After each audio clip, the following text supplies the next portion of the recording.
The sun, a benevolent eye in the pale morning sky, cast long shadows across the quiet streets of the predominantly white neighborhood. A gentle breeze rustled the leaves of the ancient oak trees lining the sidewalks, their branches heavy with the promise of autumn. Sister Mary, a woman etched with the wisdom of 80 years, walked with a rhythmic grace, her steps measured and deliberate.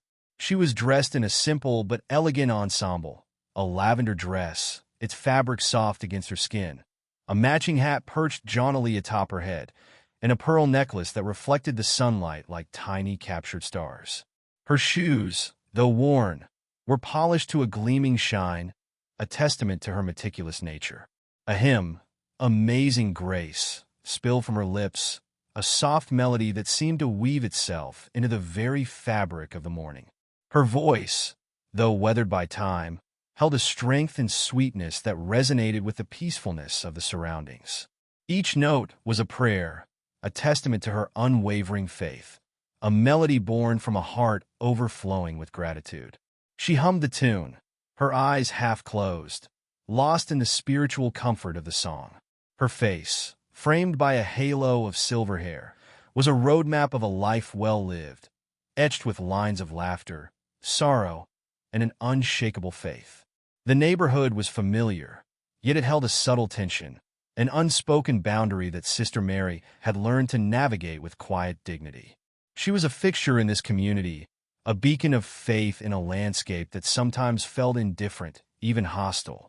She had witnessed the subtle shifts in glances, the hurried departures when she approached, the whispered conversations that trailed off as she drew near. Yet, she walked with her head held high, her spirit unbent, her faith a shield against the barbs of prejudice.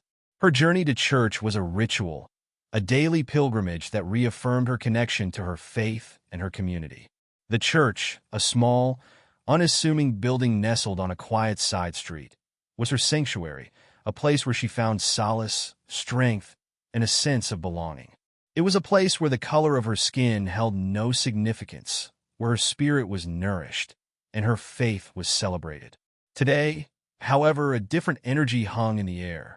A palpable tension, a subtle shift in the atmosphere, seemed to accompany her steps. She felt it in the way the shadows seemed to deepen, in the way the leaves rustled with a sharper intensity, in the almost imperceptible quickening of her own heartbeat. It was a feeling she had grown accustomed to, a premonition of the subtle yet pervasive racism that often shadowed her path.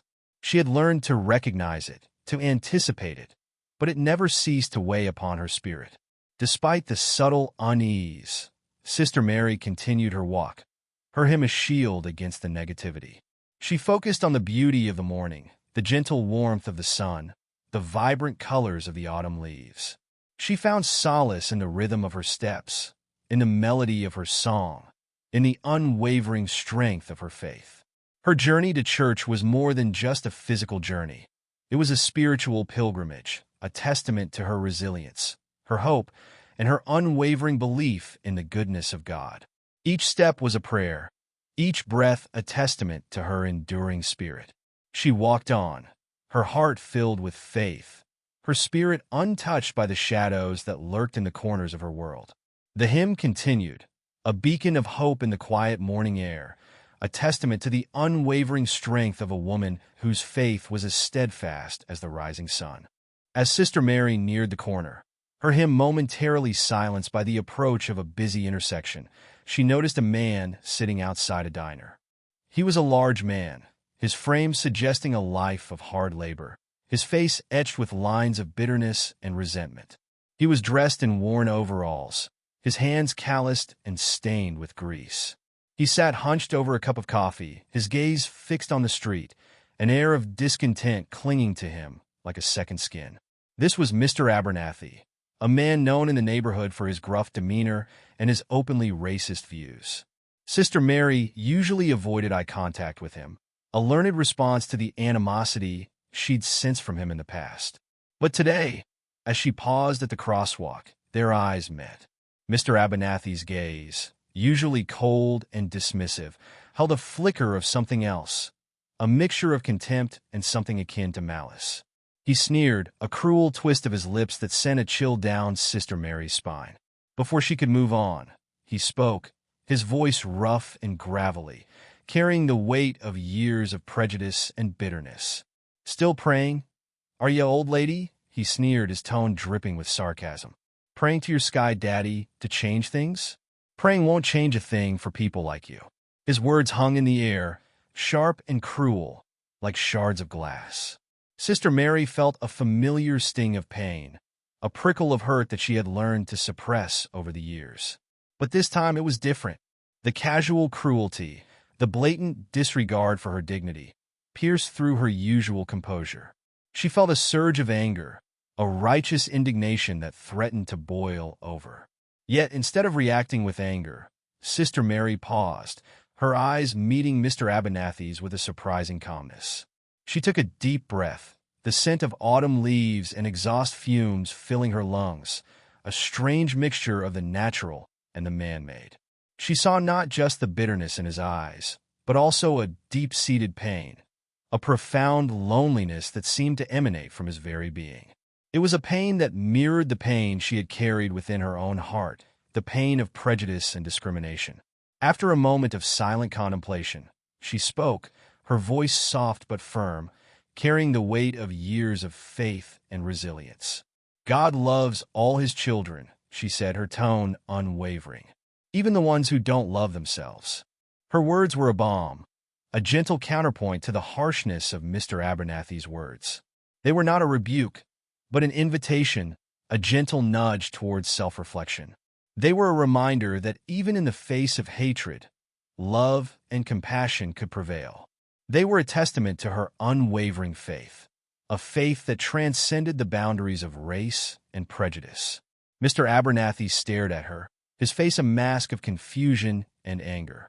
He had expected a different response, a show of weakness, a display of fear. Instead, he was met with a quiet strength, a dignity that seemed to dwarf his own bitterness. He sputtered, trying to formulate a retort, to unleash another volley of hateful words. But the words caught in his throat, choked by the unexpected serenity of Sister Mary's response. He opened his mouth to speak again, but Sister Mary had already turned and continued on her way, her hymn resuming, a soft melody that seemed to carry a message of hope and forgiveness. She walked on, leaving Mr. Abernathy alone with his anger, his prejudice, and the unsettling echo of her words. The silence that followed was heavy, filled with the unspoken weight of his own hatred and the quiet dignity of the woman he had just insulted. He watched her go, a strange mixture of anger and confusion swirling within him. The seeds of doubt had been sown, and the ground was fertile. The events of the previous moments replayed in Mr. Abernathy's mind, a jarring contrast to his usual routine of bitterness and resentment. Sister Mary's unexpected response, her calm demeanor in the face of his blatant hostility, had shaken him to his core. He had expected anger, fear, perhaps even tears. Instead, he had been met with a quiet strength that had left him speechless, his usual arsenal of hateful words rendered useless. He watched Sister Mary walk away, her figure growing smaller as she disappeared down the street. The hymn she hummed, a melody of peace and grace, seemed to mock his own inner turmoil. It was a stark reminder of the chasm that separated his own hateful worldview from her unwavering faith. The contrast was jarring, a stark illumination of the darkness within him. He tried to dismiss her words, to brush them aside as the ramblings of a naive old woman. He told himself she was just trying to be nice, that her words were empty platitudes devoid of any real meaning. But deep down, a seed of doubt had been planted, a tiny crack in the wall of his hardened heart. Her words, simple yet profound, resonated with a truth he couldn't entirely ignore. The image of Sister Mary's calm face, her unwavering gaze, continued to haunt him. He saw not just a black woman, but a reflection of his own inner turmoil, a mirror reflecting the ugliness of his own prejudice. He saw a woman who had endured years of discrimination, yet still managed to radiate a profound sense of peace and grace. This contrast was unbearable, a stark reminder of the emptiness of his own hateful existence. His anger, initially fueled by her unexpected response, began to morph into something else, a gnawing sense of unease, a deep-seated discomfort that he couldn't quite explain. It wasn't just the anger of being challenged. It was a deeper, more profound unease, a sense of being exposed, of having his own prejudices laid bare. He felt a strange mixture of shame and self-loathing, emotions he hadn't allowed himself to feel in years. He tried to regain his composure, to return to his usual state of bitter detachment. He took a swig of his coffee, the bitter taste mirroring the bitterness in his soul. But the coffee offered no solace, no escape from the unsettling thoughts that swirled within him. The image of Sister Mary, her face serene and peaceful, continued to haunt him, a constant reminder of the chasm between her unwavering faith and his own hateful worldview. He watched other people pass by, their faces reflecting the normalcy of the day, oblivious to the inner turmoil raging within him. He felt a profound sense of isolation, a loneliness that was far deeper and more pervasive than any he had ever experienced. The world seemed to continue around him, indifferent to his inner struggle, leaving him alone with his anger, his prejudice, and the unsettling echo of Sister Mary's words. He was left with the stark realization that his hatred had not only hurt others, but had also left him isolated and alone, a prisoner of his own bitterness. The seed of doubt had taken root, and the ground was fertile for a transformation yet to come. That night, Mr. Abernathy tossed and turned in his sleep, unable to shake the unsettling encounter with Sister Mary. Her words, simple yet profound, echoed in his mind, a persistent counterpoint to the bitterness that had long defined his life.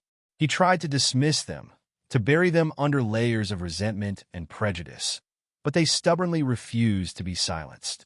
Sleep eluded him, replaced by a restless unease that gnawed at his insides. The room was dark, the only light emanating from the faint glow of the street lamp outside his window. The silence of the night was broken only by the occasional creak of the old house.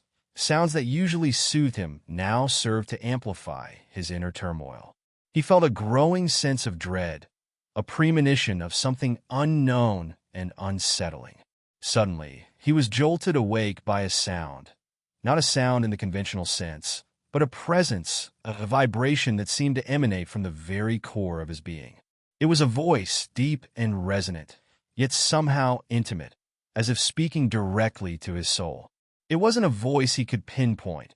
It filled the room, enveloping him in its presence, a palpable force that shook him to his very core. The voice was neither harsh nor accusatory, but it carried an undeniable weight of authority, a power that transcended the mundane.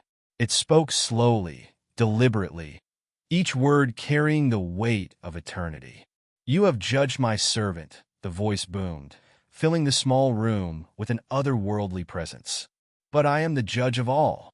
Mr. Abernathy sat bolt upright in bed, his heart pounding in his chest like a drum. He felt a cold sweat breaking out on his skin, his body trembling with a mixture of fear and awe. He had never experienced anything like this before, a feeling that transcended the physical, a sense of being utterly exposed, judged, and seen for who he truly was. The voice continued, its message penetrating the deepest recesses of his soul. It spoke not of punishment, but of judgment, a judgment that wasn't meant to condemn, but to awaken. It spoke of the inherent worth of every human being, regardless of their race, their background, or their beliefs. It spoke of the boundless love of God, a love that extended to even the most hardened and hateful hearts. The words hung in the air, heavy with meaning, resonating with a truth that he had long suppressed. He felt a profound sense of shame, a realization of the ugliness of his own prejudice, the cruelty of his words and actions. He saw not just Sister Mary, but all those he had judged, all those he had treated with contempt, all those he had dehumanized with his hateful words. The voice didn't offer comfort or solace, but it didn't need to. Its message was clear, its power undeniable. It was a message of accountability, a call to repentance, a summons to confront the darkness within his own heart. The experience was terrifying, yet strangely liberating. It was a shattering of his self-deception, a tearing down of the walls he had built around his heart. He was left alone with the weight of his actions, the enormity of his prejudice, and the dawning realization of the transformative power of divine judgment. The voice faded, leaving him trembling in the darkness, but also with a glimmer of hope, a faint sense of possibility, a fragile seed of change taking root in the fertile ground of his soul. The night was far from over, but a new dawn was beginning to break. The lingering silence after the voice's departure was heavier than any physical weight Mr. Abernathy had ever known. He lay in bed, his body still trembling, his mind reeling from the intensity of the experience. The darkness of his room seemed to press in on him, amplifying the terror that gripped his heart.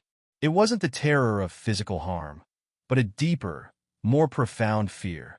The fear of facing his own soul, of confronting the ugliness of his prejudice. He had lived his life cloaked in a self-righteous anger, fueled by a deep-seated resentment and a hateful worldview. He had justified his racism with a twisted logic, blaming others for his own shortcomings, shielding himself from the truth with a wall of bitterness and denial. But the voice had shattered that wall, exposing the emptiness at its core. The voice hadn't condemned him, but its very presence had been a judgment not of punishment, but of revelation. It had stripped away his self-deceptions, leaving him naked and vulnerable before the truth of his own actions. He saw not just Sister Mary, but all those he had judged, all those he had scorned, all those he had dehumanized with his hateful words and actions. Their faces flashed before his eyes, a kaleidoscope of pain and suffering, a stark reminder of the damage he had inflicted. The terror he felt was not simply fear of divine retribution, but a profound fear of himself, a fear of the ugliness he had allowed to fester within his soul. He had lived a life of hate, and in doing so, he had condemned himself to a profound loneliness, a spiritual isolation that was far more terrifying than any physical punishment.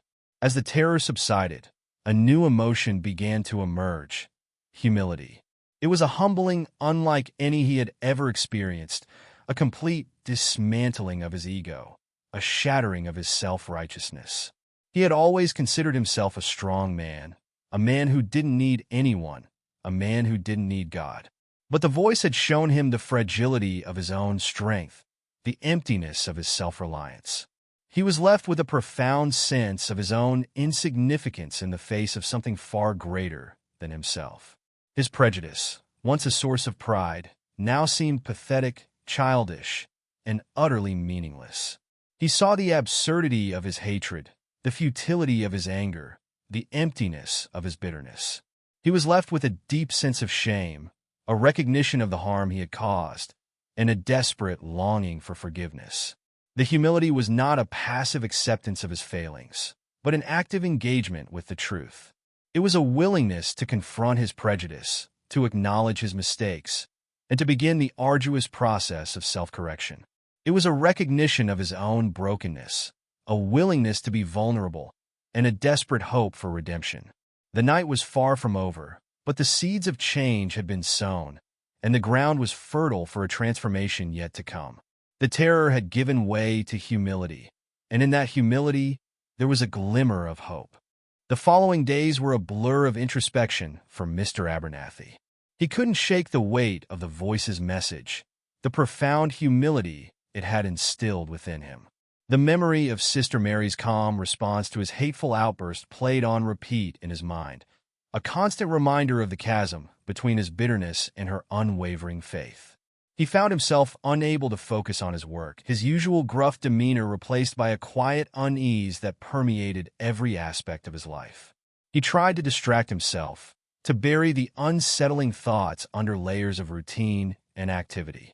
He worked longer hours, immersing himself in the physical demands of his job, hoping to escape the relentless self-examination. But the voice's message, the image of Sister Mary's peaceful face, continued to haunt him, a persistent reminder of the ugliness of his prejudice and the emptiness of his hateful worldview. The weight of his actions pressed down on him, a crushing burden of guilt and remorse. He realized the depth of his cruelty, the pain he had inflicted, not just on Sister Mary, but on countless others. He had lived a life of hate, and now he was forced to confront the consequences of that choice. The desire for forgiveness, a feeling he had never allowed himself to acknowledge, began to grow stronger. He knew he couldn't simply erase his past, but he craved redemption, a chance to atone for his actions. He realized that forgiveness wouldn't come easily, that it would require humility, repentance, and a fundamental change in his way of life. The idea of seeking forgiveness from Sister Mary, a woman he had treated with such contempt, seemed daunting, almost impossible. Yet, the need to do so became an overwhelming compulsion, a driving force that pushed him beyond his usual reticence and self-doubt.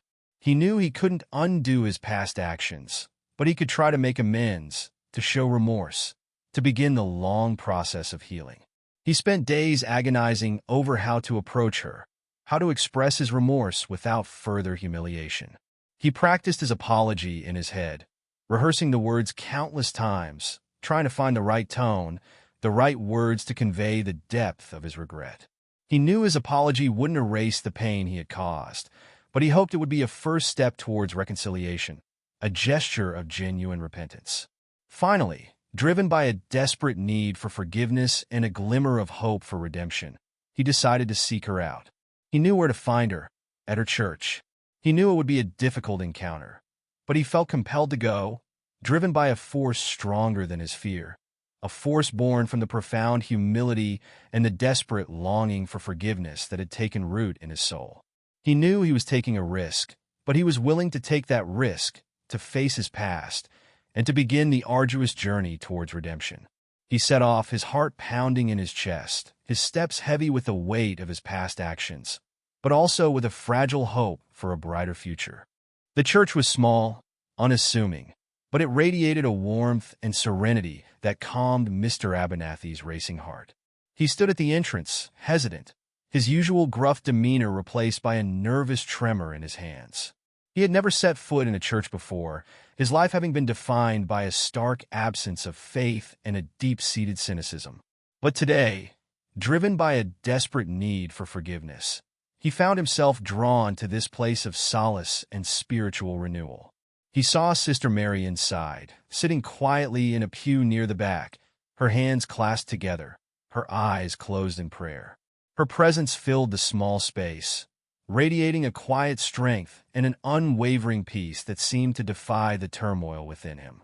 He watched her for a moment, his heart pounding in his chest, his throat tightening with emotion. He took a deep breath, steeling himself for the encounter. He walked towards her, his steps heavy with the weight of his past actions, his body trembling with a mixture of fear and anticipation. As he approached, he saw her open her eyes, her gaze meeting his with a surprising gentleness. There was no judgment in her eyes, only a quiet understanding, a compassionate acceptance that disarmed him completely. He stopped before her, his words catching in his throat. He opened his mouth to speak, but no sound came out. He felt tears welling up in his eyes, tears of remorse, of regret, of a profound shame that he had never allowed himself to feel before. He had spent his life cloaked in a self-righteous anger, but now, stripped bare by the weight of his actions and the power of her presence, he felt utterly vulnerable.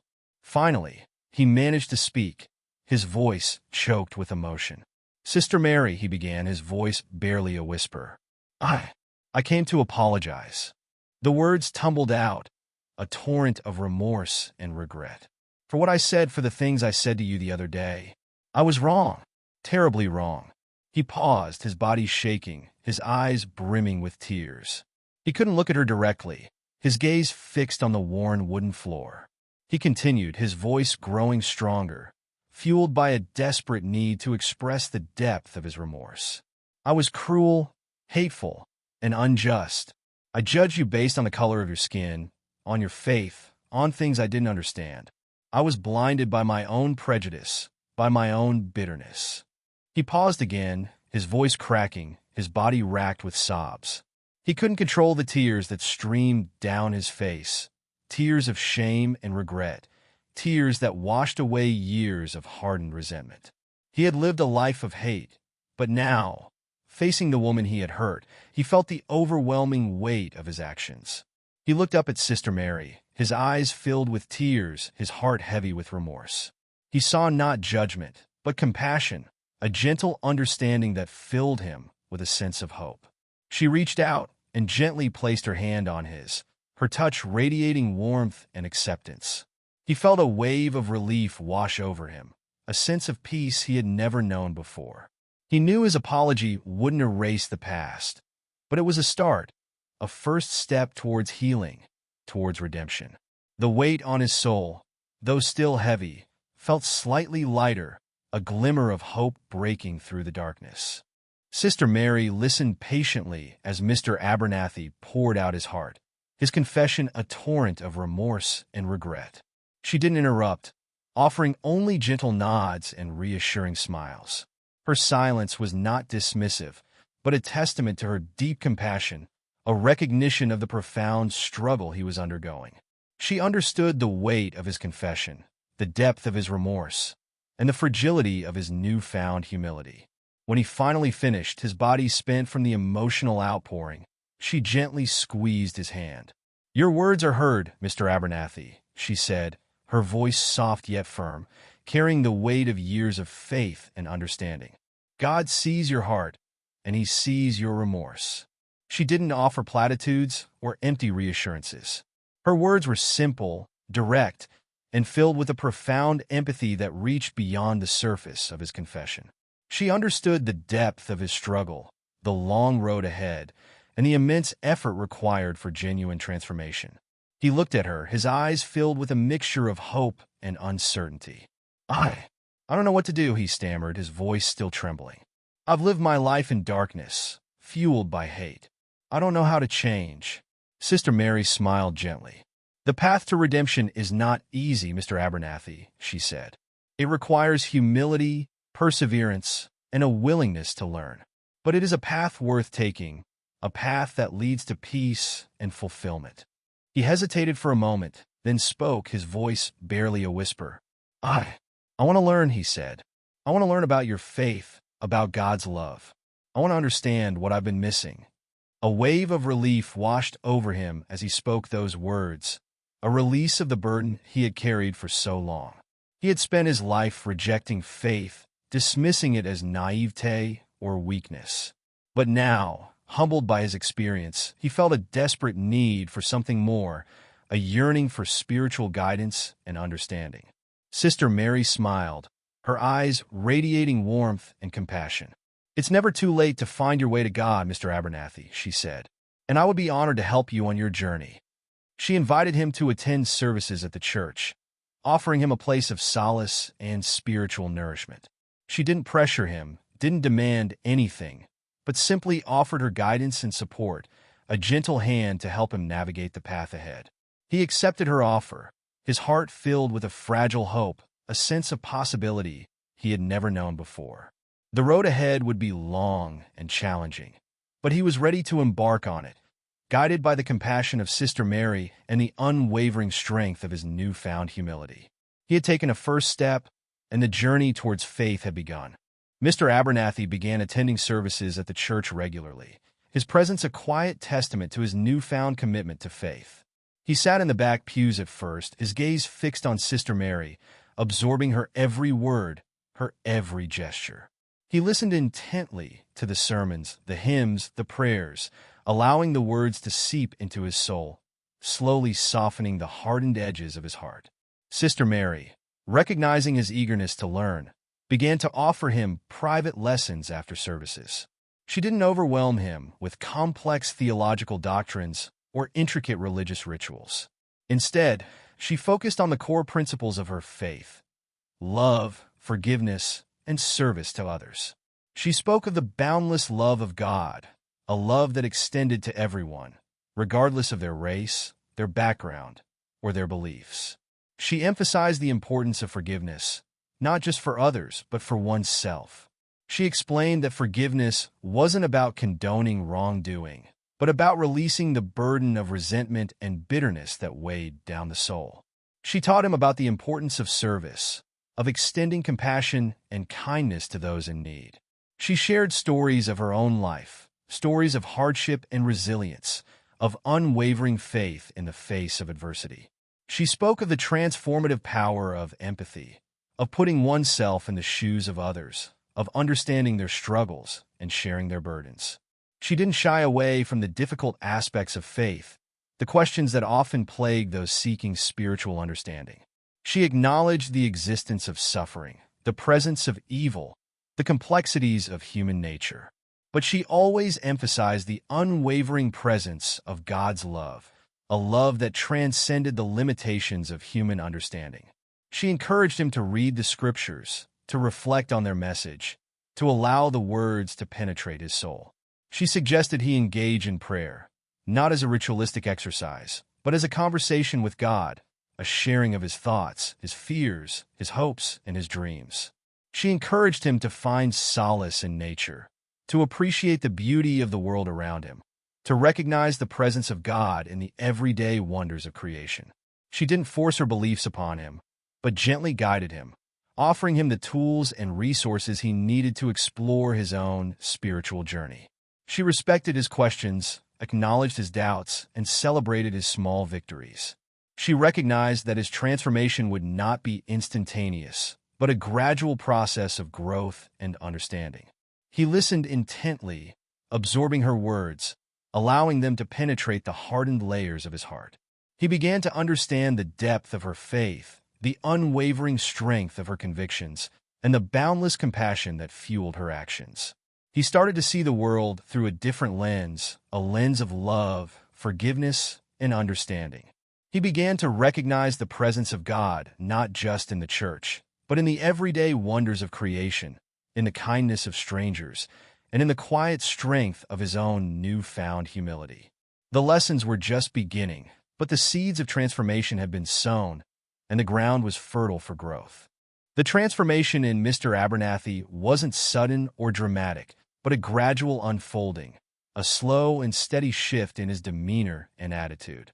His initial attendance at church services was marked by a quiet solemnity, a stark contrast to his previous gruffness and cynicism. He sat in the back pews, his gaze fixed on Sister Mary, absorbing her words, her actions, the overall atmosphere of peace and serenity. He listened intently to the sermons, allowing the messages of love, forgiveness, and service to seep into his soul. The hymns, once meaningless sounds, now resonated with a depth and beauty he had never before appreciated. The prayers, previously dismissed as empty rituals, now felt like genuine expressions of faith and hope. Gradually, he began to participate more actively in the services. He sang along with the hymns, his voice initially hesitant and uncertain, but growing stronger with each passing week. He joined in the prayers, his words initially mumbled and uncertain, but becoming more confident and heartfelt. He started to engage more with the other members of the congregation, offering shy smiles and polite greetings, a stark contrast to his previous aloofness. His interactions with Sister Mary became more frequent and more meaningful. He sought her guidance not only on matters of faith, but also on everyday issues, sharing his struggles and seeking her wisdom. He found comfort in her presence, a sense of peace and acceptance he had never known before.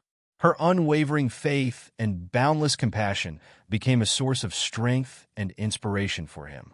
The change in his demeanor extended beyond the church walls. He was still gruff at times, a lifetime of bitterness not easily erased, but his interactions with others became noticeably more considerate, more respectful. He no longer sneered at people different from him, no longer made disparaging remarks about their race or background. He began to listen more attentively to what others had to say, showing a genuine interest in their lives and experiences. His work habits remained the same, but his attitude towards his colleagues shifted. He was still demanding and hardworking, but he treated his coworkers with more respect and understanding. He offered help when needed, shared his knowledge and expertise, and fostered a more collaborative work environment. He began to see his colleagues not as rivals or obstacles, but as fellow human beings deserving of respect and consideration. His interactions with his family also underwent a subtle but significant transformation. He was still reserved, but he became more engaged in family gatherings, showing a genuine interest in the lives of his loved ones. He listened more attentively to their stories, offered words of encouragement and support, and actively participated in family activities. He began to build stronger relationships with his family members, fostering a sense of connection and belonging he had previously lacked. The transformation was not complete, but it was undeniable. The seeds of change that had been sown were beginning to blossom, revealing a new Mr. Abernathy, a man slowly shedding the layers of bitterness and prejudice that had long defined him. He was still a work in progress, but he was steadily moving towards a life of faith, forgiveness, and service to others, a life defined by compassion, understanding, and a deep sense of peace. As Mr. Abernathy's faith deepened, so did his commitment to serving others. His newfound understanding of love, forgiveness, and compassion fueled a desire to make amends for his past prejudices and to actively contribute to his community. He began by volunteering at the local soup kitchen, a place he had previously avoided, viewing its patrons with disdain. Now he served meals with a quiet humility, his hands moving with a gentleness that belied his gruff exterior. He listened attentively to the stories of those he served, offering words of encouragement and support. He saw not just the homeless and the impoverished, but fellow human beings struggling with adversity, deserving of compassion and respect. He found himself connecting with them on a human level, sharing their burdens and offering a listening ear. His volunteer work extended beyond the soup kitchen. He began helping out at the local community center, assisting with maintenance and repairs. He used his skills and experience to fix broken appliances, repair damaged furniture, and improve the overall facilities. He worked alongside others, collaborating on projects, sharing his knowledge and expertise, and fostering a sense of community. He joined a neighborhood watch program, patrolling the streets and keeping an eye out for suspicious activity. He had once viewed those he now patrolled with suspicion, but now he saw them as his neighbors, people deserving of protection and support. He worked alongside others, collaborating on projects, sharing his knowledge and expertise, and fostering a sense of community. He volunteered at the local library, helping to organize books and assist patrons. He had once dismissed reading as a waste of time, but now he found solace and inspiration in literature, sharing his newfound love of books with others. He helped children find books they enjoyed, assisting them with their reading, and fostering a love of learning. He reached out to former acquaintances who he had previously treated with disdain, apologizing for his past behavior, and offering a hand of friendship. Some were hesitant, understandably wary of his past actions, but others welcomed his apology, recognizing the sincerity of his remorse. He worked to rebuild broken relationships, demonstrating his commitment to making amends for his past mistakes. He began mentoring at-risk youth, sharing his life experiences and offering guidance and support. He had once dismissed young people as troublemakers, but now he saw them as individuals with potential, deserving of a chance to succeed. He offered them encouragement, shared his wisdom, and helped them to navigate the challenges of life. His acts of service weren't grand gestures, but small, consistent efforts to make a positive impact on the lives of others. He didn't seek recognition or praise, but found fulfillment in helping those in need. His actions were a testament to his transformation, a demonstration of his commitment to overcoming his past prejudices and living a life of faith, forgiveness, and service. He was actively working to repair the damage he had caused, building bridges of understanding, and fostering a sense of community based on respect, compassion, and shared humanity. His life was a testament to the transformative power of faith and the enduring strength of the human spirit. Years passed. Mr. Abernathy, once a man consumed by bitterness and prejudice, was now a pillar of his community, a testament to the transformative power of faith and the enduring strength of the human spirit.